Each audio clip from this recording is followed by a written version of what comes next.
Letter 26. To Miss Matheson, England, 5th of May, 9:42 p.m. My dearest Emily. It has been an entire day since my last communication, and almost a whole week from leaving my beloved side and England's shores. Yet in all that time nothing can compare to the dreadful events of the interim, the very thought of which now induces me to shudder, and my hands to tremble with such ferocity that I am scarcely able to pen a single line. You may recall my initial encounter with Helga, Herr, whatever his name is, the hotel manager's eldest stepdaughter, whose spacious and, I would venture to say, sumptuous apartment I was surprised to discover shares an adjoining door to my modest yet homely accommodation. Other than my immediate and sincere apology, upon which, if you will permit me to reiterate, I did later elaborate in a comprehensive account before the hotel manager and assembled members of his family and staff, a written transcript of which I have since lodged with the hotel's receptionist, I have had nothing further to do with the girl in question.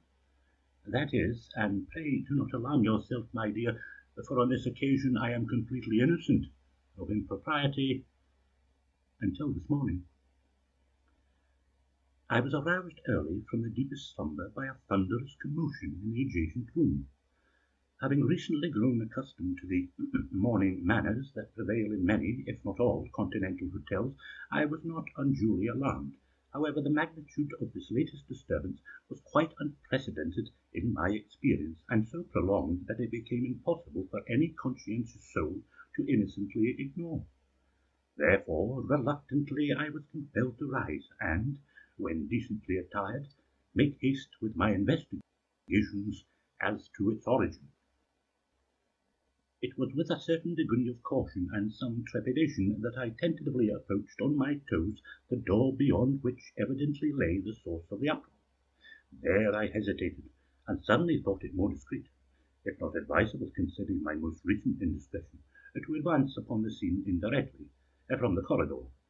in fear that I may again invite erroneous accusations of expedient intrusion, or indeed implicate myself in I knew not what, but the circumstantial proximity of my quarters to the ensuing fracas. Thus, the chair, positioned the night before to prevent trespass and preserve my privacy, remained securely fast under the curiously ornate but stalwart handle of this troublesome petition. With my heart pounding at a rate that I felt certain would expire at any moment, and perspiring profusely in anxious anticipation of what fate lay in store, I ventured forth from my chamber and out on to the landing. As I advanced down the passage, I came upon the rear of a large and agitated assembly that, confined on either side by decorative walls, appeared to represent the entire complement of hotel personnel. By the way, it may interest you to know that this incongruent troop includes all manner of obscure tradesmen and providers of service, who are essential to facilitate the efficient and successful administration of such an establishment. In addition, as if the multitude before me was insufficient to contain the household's most frightful nocturnal catastrophe, I also found the majority of hotel guests, many of whom were no less hysterical, but, in my opinion, immodestly dressed for the occasion. On closer inspection, I discovered that the crowd gathered before me was not arranged at random, nor stationed without any apparent purpose, as I had first surmised, but instead was most orderly, at least in its entirety, if not in its constituent parts. Indeed, all present were currently engaged in a peculiar system of rotation, whereby the foremost member would enter the room beside mine, only to emerge a few moments later, after the emission of a seemingly obligatory exclamation, to be consoled by the preceding combatant, dissolved in tears, or carrying a grotesque countenance of mortified petrification, induced, I could only imagine, by the hideous spectacle formerly witnessed within. So preoccupied was the multitude with this tumultuous discovery, my approach toward its centre went completely unnoticed, and without hindrance. Confident by now that my arrival within the throng was of no consequence to the matter in hand, I pressed deeper into the group, enthused, I would suggest, by a compassionate desire to lend assistance, if required, but equally, and it shames me to say this, by my own insatiable curiosity. However, Quite suddenly, and to my dismay, as I rose from within and strained on my points at the very seat of the action, in a vain attempt to observe that which lay obscured before me, my presence was acknowledged and instantly sounded by a monstrous ejaculation from the hotel manager's wife, Frau Hilda, or Hildegard, I believe, a formidable woman of substance, whose shoulder I had discreetly employed with the tip of my index finger for no other purpose than to steady my footing in what had degenerated into a boisterous environment of acute claustrophobia.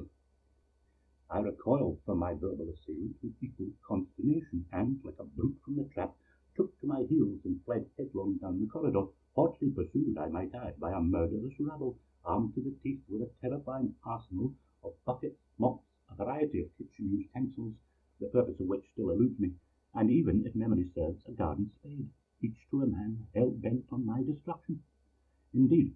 were it not for the timely intervention of the hotel manager, with whom, in fact, I did unwittingly collide, who then hurried me into my room while conveying his assurance that there was no cause for alarm, I would surely have been lost to the mob. Once more I was forced to remonstrate my innocence, and again implore that no deception was intended, but my overtures were rejected, albeit politely, for the door closed calmly before me, and I was left sitting on the corner of my bed in utter bewilderment of the frantic, yet, to my ear, unintelligible deliberations that had since broken out in the corridor beyond the door. Considering the explicit hostility with which I had been greeted, I could only assume that the heated exchanges now in progress must certainly relate to me. But as to the calamitous occurrence that had befallen this dwelling to incite such a homicidal temper among its inhabitants, raised to a fever unimaginable in England, I could only surmise. Nor was I privy to a debate that centred on some as yet unknown tragic act that lay but a few feet from my person, and in which I, to all and sundry, was the principal suspect. Not for the first time in my travels, nor should I think the last, did I reside in absolute confusion, unable to reason the behaviour of foreigners, and although, as you are aware, I am not easily affronted, I believe there is no shame in admitting to you, my dearest, that this Englishman, who would otherwise have dismissed the event as an unpleasant demonstration of emotional laxity, were it not for the fact that he again had become the inadvertent victim of circumstance, was shocked to the very marrow of his being.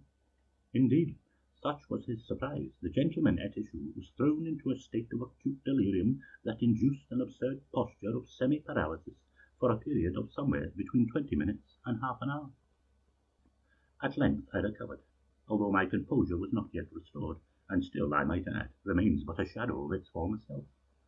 Meanwhile, with no obvious sign of imminent insurgence, with the neighbouring cogitations abating, and I still fragile from the rudest interruption to my sleep, I decided to avail myself of the mild soporific that your dear mother was kind enough to press upon me at my departure, and weather out the storm. When next I awoke, again with your dear likeness at my bedside, to serve as the only reassurance of normality, my initial thought was that the entire incident had been nothing more than a hideous dream, from which I was now blissfully emancipated. Although, of course, I knew it to be a fallacy, I played for some time in this comforting delusion, and behaved throughout my morning toilet as if nothing untoward had occurred. It was only when admiring the small but delightfully constructed timepiece on the wall above my dressing-table, an exquisite creation of Albrecht Herzog & Co., a local and highly respected firm of clock and watch manufacturers, whose premises are situated approximately 40 minutes from the centre of town, and who offer guided tours of the factory from April to September daily, except Sunday, at no charge, although in the summer months it is advisable to arrange an appointment.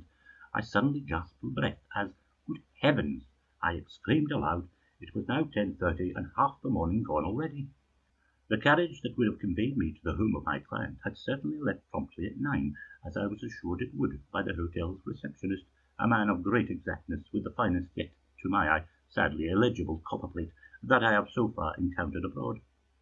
Furthermore, the despair of my predicament was made all the worse when I realized that my good name and character, as testified at length in numerous letters of recommendation, composed in all sincerity by some of the most respected members of my profession, would be justly sullied in the estimation of my client, with whom I should have engaged this very evening, a commitment sealed in all good faith through extensive correspondence, but now, due to my own lethargy and the region's inexpensive and reliable but lamentably infrequent transportation system, that promise was impossible to fulfill. Therefore, like a hunted prey, I remained silent in my room, in mortal fear of the consequences should I again alight, and the morning elapsed before me.